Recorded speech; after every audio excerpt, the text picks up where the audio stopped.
Okay, all right, let's see. So I'm going to wait for a minute. You guys can obviously, there's my bald head. Nice.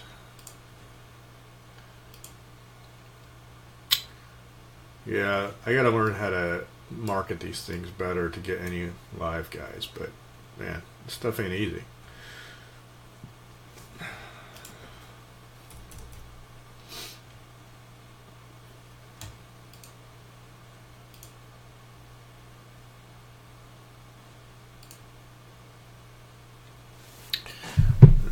Want to see if I can get this feed up here real quick.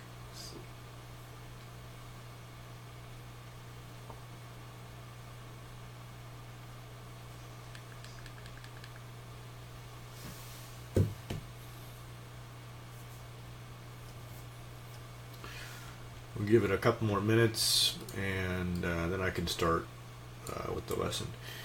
My name's Greg Summers, and I'm trying to get some lessons out there. That it's been quite a while since I've officially taught, and doing it on this kind of medium is a little different for me because it's, it is live and there's unscripted and many chances to flub.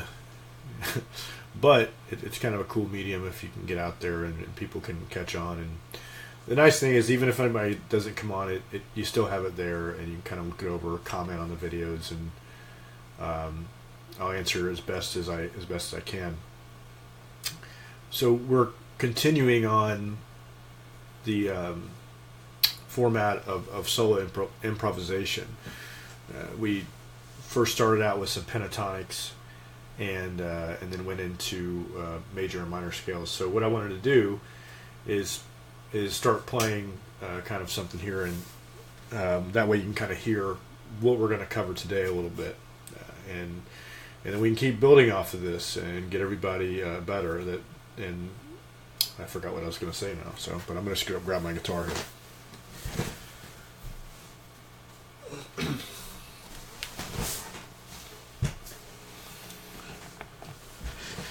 So I went into, sorry, it was loud. I went into Pro Tools and just put together a quick something in E. So I got to tell you, and it could be annoying to some of you, but it's really, like I said, not really meant, I've said it earlier, not really necessarily meant to play along with, more or less to take things that I learned, that you learn through this and kind of do them on your own.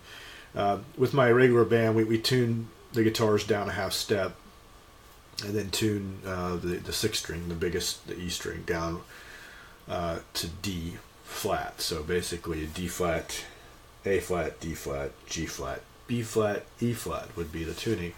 So I keep it here because this guitar is kind of anybody that's played floating tremolo guitars, it can be kind of a pain to set up and go back and forth between different strings. So I use 10s on this guitar, and with the longer scale length, it seems to be some decent tension on it. The Gibsons that I use have a little shorter scale length, and I'll usually put a little beefier strings on those, maybe like the skinny top, heavy bottom ones, where it's a 10 set on the top, and then down at the bottom, it'll be a little heavier string.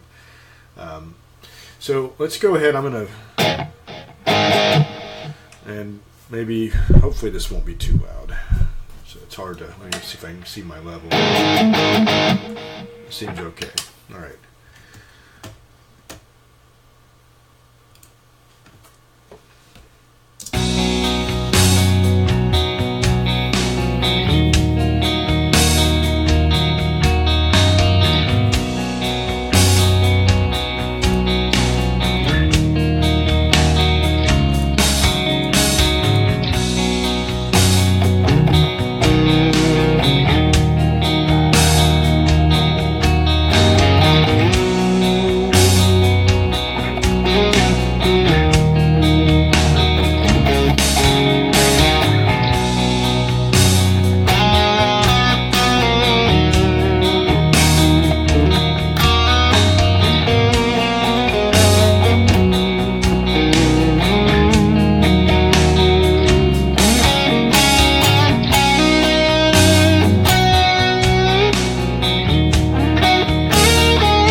here's my little looping pattern here, and I'll show you basically where it was coming through, and you can kind of see where I play some of that. So I like to just loop things here. So I've got two guitars here running, panning left and right, and then a single guitar doing.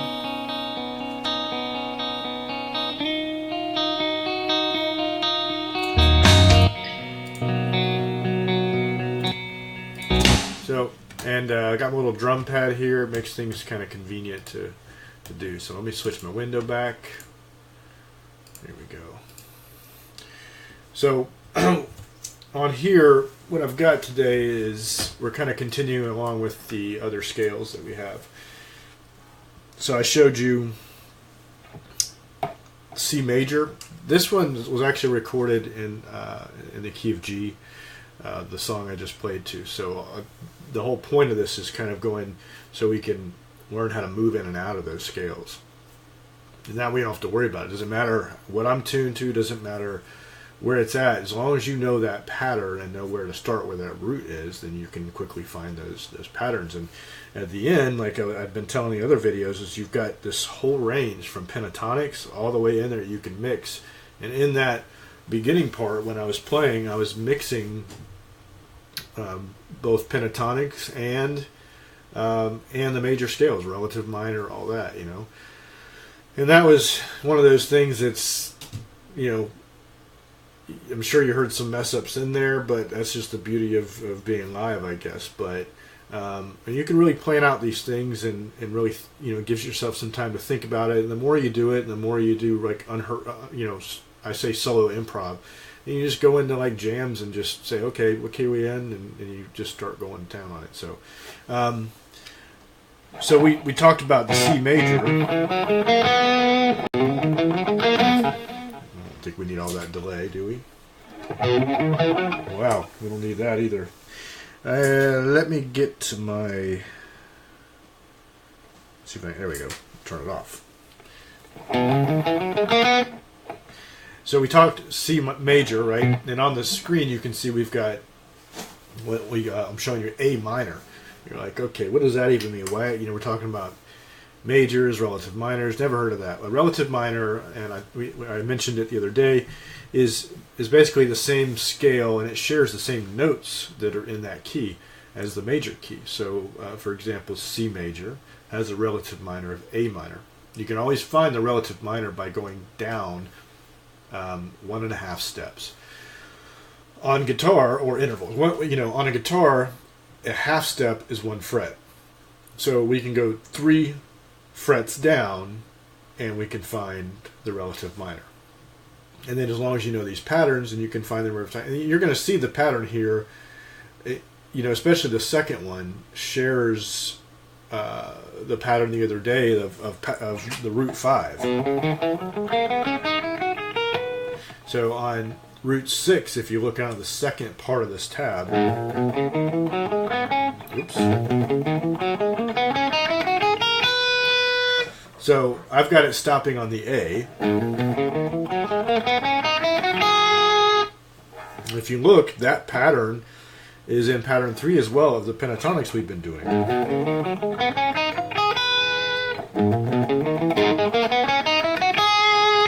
All within there, so you could sit there and when you're playing, you could play in it, you know.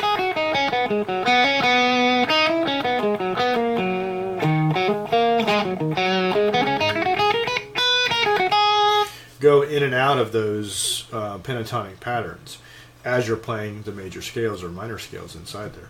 So let's look at the first one. We've got root 5, and I could always obviously start. You're like, well, why does he just start with root 6?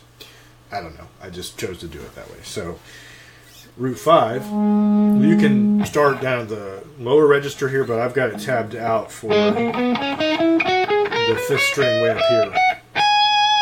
And it's hard for me to see, but I think I ended on the A, which is the 17th. But if you're playing a pattern fast here, you may be, it'll probably be a little challenging to play the 4 strings on the bottom. And the other weird part is that these patterns, there's a kind of a hiccup on the G string that goes 2 notes per string. So it makes things a little more difficult to play it faster. But if you really feel like doing that and you want to play a 3 note per string, because that's generally when you're practicing, you can get things a little faster. That 2 note per string jump will throw off that picking pattern. So if you really feel like it, you can.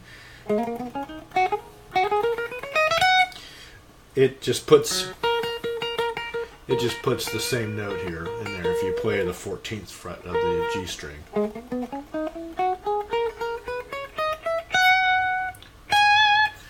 And you can come up with your, a lot of times people when they're playing, like I'll choose my root 6 patterns because maybe not this one here, but like the major pattern, I'll choose it because it's an equal number of picking patterns, so 3 notes per string.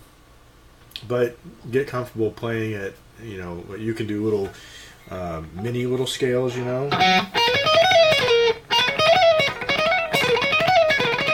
Doing little patterns. But I always used to tell my students try to visually paint those patterns, and I do repeat myself a lot, but because you might be jumping in and out of different lessons, but paint those dots. Just picture the fretboard and paint those patterns.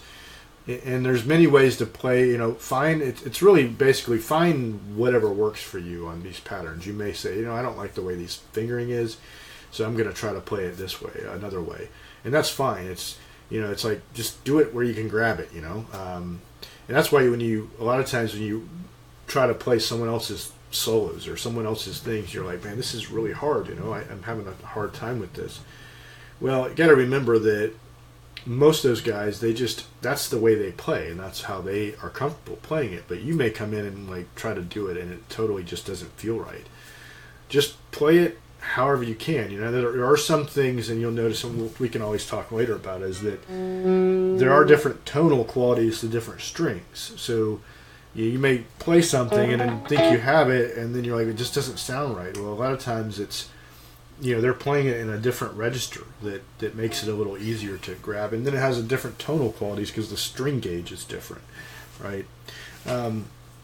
So let's talk about the pattern root 6, right? So in and out now. So how does this relate to what I was playing earlier? Is I played, let's take that whole pattern there, and I had this rhythm behind it.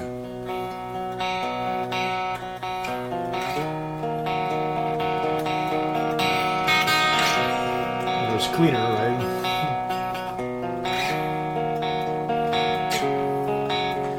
And that's all in the key of E minor, or relative. So remember I was telling you down 3 frets. Let's go up to find the relative major. E, 1, 2, 3. That puts us in G major.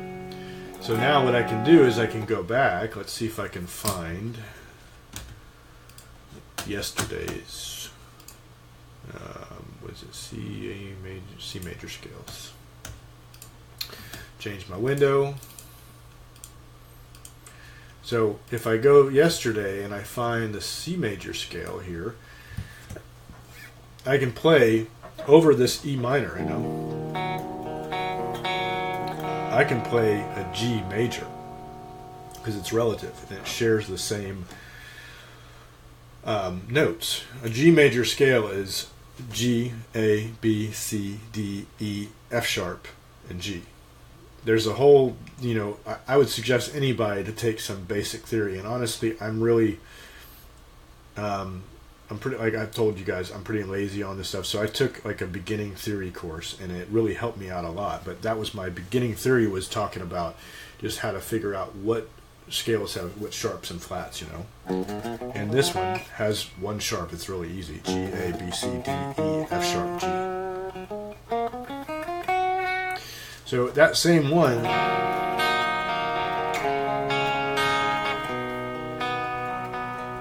we go to C. There's the basic chords, right? So let's take that C major scale, root 6, and let's start on the 3rd fret and play that same pattern. 2 strings get the same thing. Just look at the intervals or the distance between. So if you learn the C major scale, right, then you can apply that same, because the root on the C major starts at 8, the 8th fret. If we go to the key of G major, we're going to start on the 3rd fret because that's your G. And obviously, you got to learn the fretboard. You got to learn notes on the fretboard. That's the first thing. So, you know, E, F, G, A, B, C, D, E, F, D, F, G, A, B, C, D, I'm sorry, E, F, G. I probably skipped over. I think I lost my alphabet there for a minute. But learning those, that's the first thing you need to do. And I don't necessarily want to go over learning the fretboard. That would be something you need to learn the notes on there. So we're going to take that same. So my first chord was C. I'm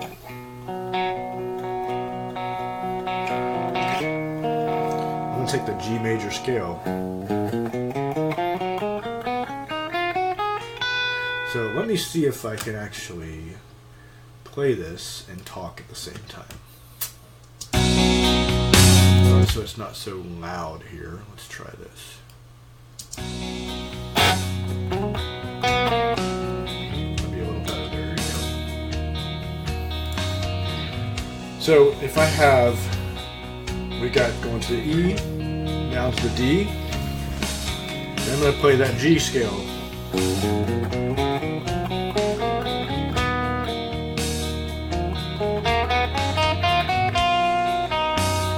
I'm just hearing those, what I like to, I kind of sing that tone in my head, or that song, and I kind of anticipate the next note in the scale to harmonize different things. So a lot of times I'm not paying attention to, oh, I'm playing a G sharp, an F sharp, or a G. I'm just waiting for that next, you know, chord to come up, and I'm listening for that.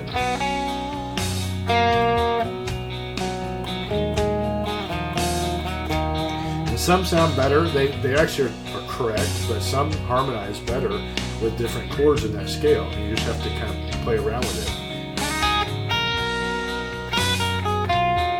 Like that one is correct, right? But it just doesn't go very good with it. That one's okay, right?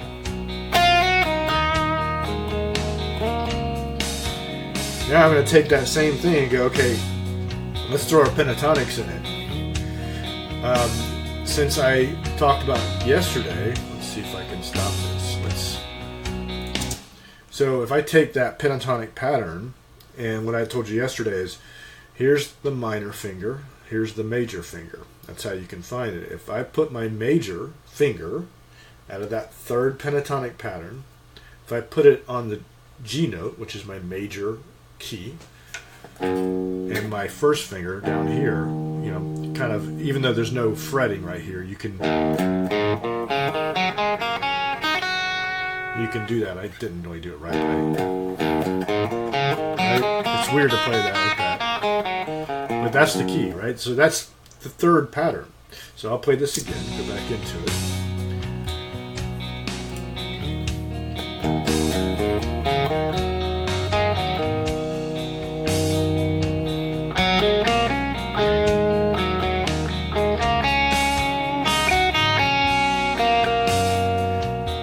I'm kind of just doing a little, like a melody in my head. And I'm going to mix that major scale.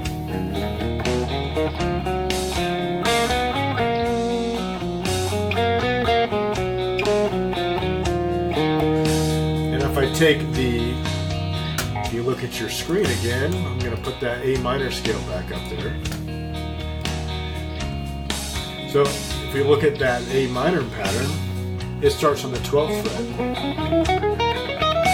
Of course, that's in A minor. So let's take that root note, which is, in this example, A minor is on the 12th fret. We're going to go, I'm going to move it down to the E note on the A string.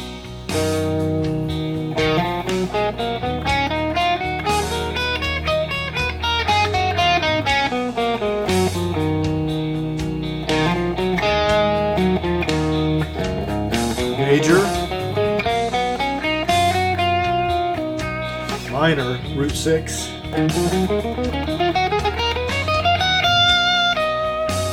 Major, root 5. So I've covered all this whole area. Pentatonic, pattern 3. Pattern 4.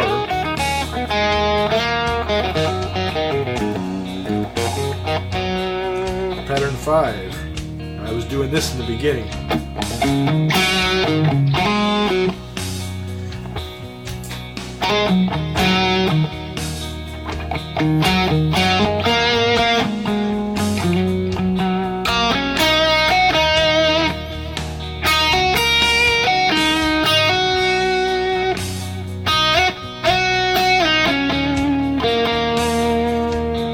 Kind of an awkward pattern, but you can do some cool things with the easy part here.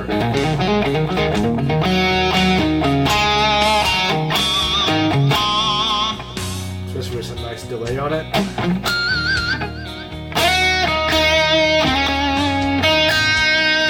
I can connect it right in with the root 5 minor scale.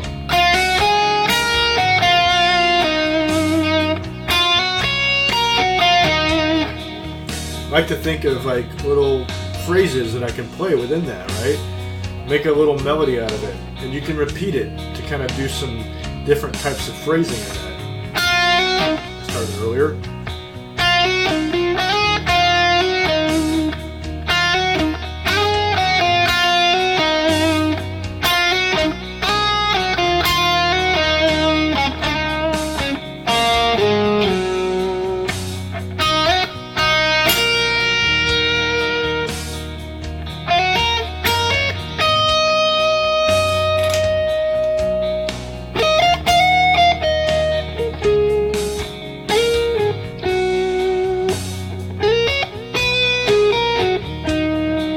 I'm just painting that picture I was saying earlier.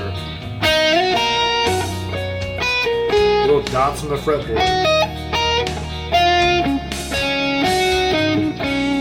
Same way with little mini chords, right?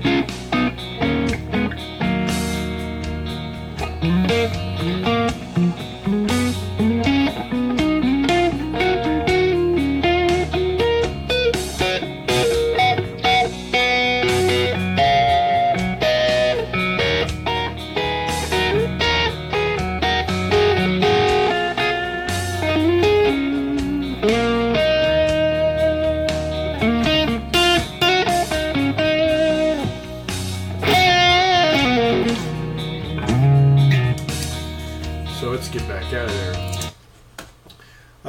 So some of the final things in closing is that the rest of it kind of comes into, yeah, you can sit there and say, well, how do we play this certain phrase, or like I'm going to learn that. And of course there's technique involved when you're playing this stuff too. But the first part of it is you got to memorize where you're at. And then you can sit in your room and say, I'm going to learn this pattern. Let's turn that delay off here.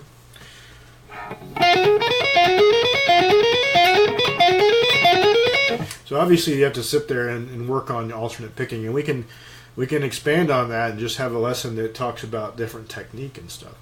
And so I think that with you guys, with your interaction, trying to figure out what are you guys looking for. And I know I talk about lead and stuff a lot, and I guess, you know, I don't want you to just be a lead guitar player, so we can talk about rhythm and things like that too. So there's so much that you can, so many topics that we can definitely cover, and working on different strumming patterns and things like that. But I'm not going for like this full, gamut of guitar playing here. I'm kind of just throwing out some things that maybe some people struggle with, And I think that soloing, people get in there and they start just playing and they just forget what they're doing and they just play anything, And you can break the rules a lot of times, but a lot of times it's cool to have a game plan, and that's where I like my things. I like things to be intentional, and I like when I play to be as intentional as possible. And there's a lot of guys that can go and just rip and improv, and come up with some. And I can do a little bit of that, but sometimes I like to plan it out. And when I write my solos, that's kind of what I do. Again, comments are welcome, and I hope that you got something out of this. and not sure if there'll be a part 4, but if I have something to add on to this, I'll do it. And like I said, comments are welcome. Have a good Super Bowl, and may the best team win, whatever that one is.